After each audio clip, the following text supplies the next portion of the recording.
So hello everyone, welcome to Royal Multiversal Trade Invest. एक और episode में आप लोगों का स्वागत है। मैं हूं शाज़िन शेख और आज के इस एपिसोड में हम लोग बात करेंगे शेयर मार्केट के कुछ बेसिक्स के बारे में। हम लोग कुछ बेसिक्स चीज़ें समझने की सीखने की कोशिश करेंगे जो कि बहुत ज़्यादा ज़रूरी है। बेसिक क्लियर होना is really very important for each and every one. आप किसी भी फील्ड में हो, किसी भी फील्ड में आप इंटरेस्ट रखते हो या उसमें सीखना चाहते हो, आपके सबसे पहले बेसिक्स क्लियर होना चाहिए। देन ओनली आप मतलब चलना सीखोगे तो भागना सीखोगे, दौड़ना सीखोगे ऑब्वियसली।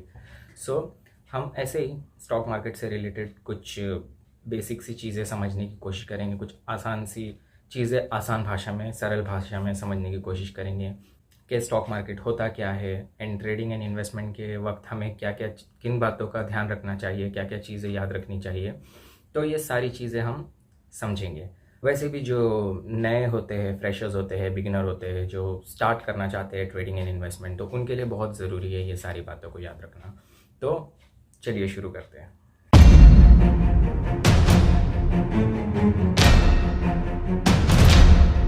तो सबसे पहले हम बात करेंगे शेयर मार्केट के बारे में। स्टॉक मार्केट क्या होता है? मार्केट सबको पता है, हम जाते हैं मार्केट में, सब्जी मार्केट, कपड़ों का मार्केट या बहुत सारी चीज़ों का, मोबाइल का मार्केट होता है। मार्केट मतलब in very easy language we can say जहाँ पर बायर्स भी होते हैं, सेलर्स भी होते हैं। मार्केट वो जगह जहाँ पर लेन देन होती है, सिंपल, ठीक है। तो उसी तरह स्टॉक मार्केट जहाँ पर कंपनीज के स्टॉक्स, कंपनीज के शेयर्स की लेन देन होती है, जहाँ पर हमें बायर्स भी मिलते हैं, सेलर्स भी मिलते हैं, वो होता है स्टॉक मार्केट, ठीक है। Very simple. अब इंडिया में स्टॉक मार्केट दो ही है, एक है बॉम्बे स्टॉक एक्सचेंज और दूसरा है नेशनल स्टॉक एक्सचेंज, ठीक है। तो अब हम समझेंगे कि सेंसेक्स और निफ्टी क्या होता है, ठीक है। तो सबसे पहले सेंसेक्स जो है वो बॉम्बे स्टॉक एक्सचेंज में लिस्टेड जो हज़ारों कंपनीज है, उन हज़ारों कंपनीज में से जो टॉप 30 जो अच्छा परफॉर्म कर रही है, वो उनका एक लिस्ट बनता है टॉप 30 कंपनी का जो बॉम्बे स्टॉक एक्सचेंज में है। तो जो लिस्ट बनता है टॉप 30 बेस्ट परफॉर्मर कंपनीज का, वो लिस्ट को हम बोलते हैं सेंसेक्स, ठीक है। तो ऐसा नहीं है कि उस सेंसेक्स की जो 30 कंपनीज का लिस्ट है वो हमेशा एक जैसा होगा, क्योंकि जो कंपनी अच्छा परफॉर्म करती है वो उस लिस्ट में आ जाती है, जो खराब परफॉर्म करती है वो वहाँ से निकल जाती है। तो सेंसेक्स बीएससी में होता है टॉप 30 बेस्ट परफॉर्मर कंपनीज का, ठीक है। इसी तरह निफ्टी 50 क्या होता है? निफ्टी 50 नेशनल स्टॉक एक्सचेंज के जो हज़ारों कंपनीज में जो टॉप 50 कंपनीज है, उनका लिस्ट नेशनल स्टॉक एक्सचेंज में बनता है, सेम है, उसको बोलते हैं निफ्टी 50। उसमें भी सेम, हर बार वो लिस्ट एक जैसी नहीं होती है। जो कंपनीज अच्छा परफॉर्म कर रही है वो उसमें आ जाती है, जो खराब परफॉर्म कर रही है वो बाहर चली जाती है।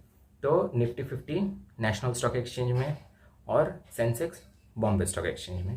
क्लियर? सबसे इम्पॉर्टेंट है, शेयर मार्केट में सिर्फ दो ही चीज़ होती है, एक होती है ट्रेडिंग, दूसरी होती है इन्वेस्टमेंट, ठीक है। बस ये दो ही चीज़ शेयर मार्केट में होती है। ट्रेडिंग मतलब ट्रेड करना, खरीदना बेचना, बाय करना सेल करना, सस्ते में बाय किए महंगे में बेच दिए, ये होती है ट्रेडिंग। इन्वेस्टमेंट जो हम लॉन्ग टर्म की सोचते हैं कि आज मैंने इन्वेस्ट कर दिया, अब मैं भूल जाऊँ, अब मुझे बस डिविडेंड आता रहेगा और ये कंपनीज में मैं जितनी कंपनीज में मैंने इन्वेस्ट कर दिया है अब मैं उसको भूल जाऊँ या उन्हीं में बार बार री इन्वेस्ट करता रहूँ, बट सेल नहीं करूँ। लॉन्ग टर्म होल्डिंग को कहते हैं इन्वेस्टमेंट, ठीक है। तो शेयर मार्केट में सिर्फ दो ही चीज़ होती है, एक होती है ट्रेडिंग, एक होती है इन्वेस्टमेंट। अब दोनों ही चीज़ आपको सीखना बहुत ज़रूरी है। ट्रेडिंग के लिए कंपनीज को एनालाइज करना बहुत ज़रूरी है। तो शेयर मार्केट में दो चीज़ें होती है, एक होता है टेक्निकल एनालिसिस, एक होता है फंडामेंटल एनालिसिस, ठीक है।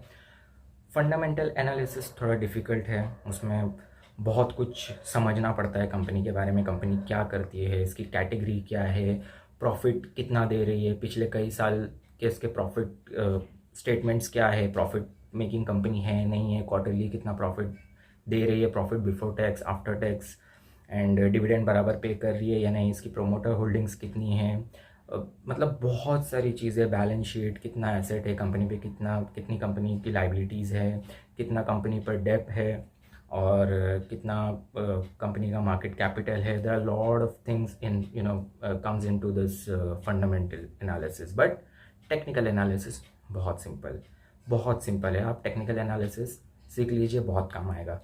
टेक्निकल एनालिसिस मतलब जो कंपनी का जो ग्राफ चलता है, शेयर प्राइस का जो ग्राफ चलता है, बस उसी ग्राफ में कंपनी की पूरी हिस्ट्री, पूरा फंडामेंटल छुपा हुआ है।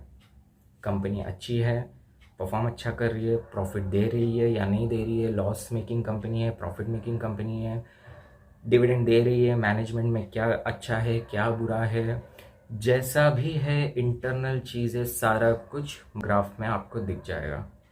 सारा कुछ ग्राफ में आपको दिख जाएगा। ग्राफ ऊपर जा रहा है मतलब अंदर सब कुछ ठीक है, ग्राफ नीचे आ रहा है गड़बड़ है, कुछ तो गड़बड़ है।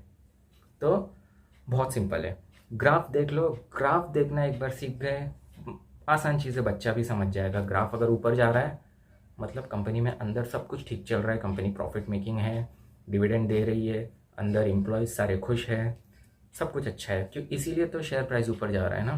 तो टेक्निकल एनालिसिस एक बार सीख लिए, ग्राफ देखो, पता लगाओ कंपनी में इन्वेस्ट करना चाहिए नहीं करना चाहिए। Very simple. जिस तरह ईसीजी की मशीन होती है, इंसान कितना भी अच्छा हट्टा कट्टा होता है, बाहर से दिखता है कि हाँ बहुत अच्छा है, पहलवान है, बॉडी बिल्डर है, बट उसके हार्ट में क्या प्रॉब्लम है, क्या एक्चुअली उसके हार्ट में चल रहा है, वो तो ईसीजी से ही मालूम पड़ता है। उससे सारा कुछ पूछना कि उसका रूटीन क्या है, क्या खाता है क्या नहीं खाता है, ऑयली कितना खाता है, कोलेस्ट्रॉल कितना है क्या नहीं, ईच एंड एवरीथिंग, उसका डेली का शेड्यूल, डेली का रूटीन, इतना सब कुछ एक ईसीजी मशीन जो है उसके हार्ट रेट्स एक ही बार में सब कुछ बता देती है। हार्ट रेट्स सही चल रही है, गलत चल रही है, जो भी है उससे पता चल जाता है। सेम ये जो कंपनी का शेयर प्राइस का जो ग्राफ होता है, वही कंपनी का एक हार्ट रेट की ईसीजी मशीन होती है, वही बता देती है कंपनी फंडामेंटली अच्छी है या नहीं। तो मोस्टली अगर टेक्निकल एनालिसिस अगर आप सीख लो तो बहुत बेटर है। अगर आप लोग भी शेयर मार्केट में इंटरेस्टेड हो, ट्रेडिंग और इन्वेस्टमेंट करना चाहते हो, और अगर आपके पास अब तक डीमैट अकाउंट, ट्रेडिंग अकाउंट नहीं है, तो लिंक डिस्क्रिप्शन बॉक्स में है। एंजल ब्रोकिंग जो पर्सनली मैं यूज़ करता हूँ, जो पर्सनली मेरा फेवरेट है, तो एंजल ब्रोकिंग में आप demat account, trading account open कर सकते हो। अप स्टॉक्स में आप ओपन कर सकते हो, मैंने अप स्टॉक्स भी पर्सनली यूज़ किया है, उसका भी लिंक मैं डिस्क्रिप्शन बॉक्स में दे दूंगा। तो आप जाकर वहाँ से अपना demat plus trading account open कर सकते हो। बहुत ईजी है, it takes hardly it takes 15 minutes to open the account. और अगर आप किसी प्रोसेस में बीच में रुक भी जाते हो, अगर आपको नहीं समझ आता है, कहीं पर आप फंस जाते हो, so not to worry, next day आपको कंपनी से खुद कॉल आ जाता है और 10 मिनट्स के अंदर हार्डली वो लोग आपको डीमैट अकाउंट ओपन करके दे देते हैं। तो अभी जाइए, डिस्क्रिप्शन बॉक्स में लिंक है, वहाँ से जाकर अपना डीमैट अकाउंट ओपन कीजिए। अब बात करते हैं पीई रेशो के बारे में। पीई रेशो क्या होता है? Price to earning ratio. ज़्यादा डिफिकल्ट नहीं है, आसान सी भाषा में समझने की कोशिश करते हैं। पीई रेशो यानी प्राइस टू अर्निंग रेशो, जो कि यूजुअली 1 से 30 के बीच में होता है। पीई रेशो 1 से 30 के बीच में होता है। प्राइस टू अर्निंग रेशो मतलब बहुत अगर सिंपल लैंग्वेज में हम बात करें तो उसका मतलब होता है 1 रुपया अर्न करने के लिए हमें कितना रुपया लगाना होगा, ठीक है। तो पीई रेशो में सबसे इम्पॉर्टेंट जो याद रखने वाली चीज़ है वो ये है कि पीई रेशो जितना कम होगा उतना आपके लिए बेहतर होगा, ठीक है। पीई रेशो 1 से 10 के बीच में है, 1 से 12-15 के बीच में भी है तो ठीक है, वो कंपनी अच्छी है। आप उसका पीयर कंपैरिजन जब भी करोगे तो आप ये चीज़ याद रखो कि पीई रेशो कंपनीज का जितना कम होगा उतना ज़्यादा वो स्टॉक अच्छा है, हमें उसमें इन्वेस्ट करना चाहिए।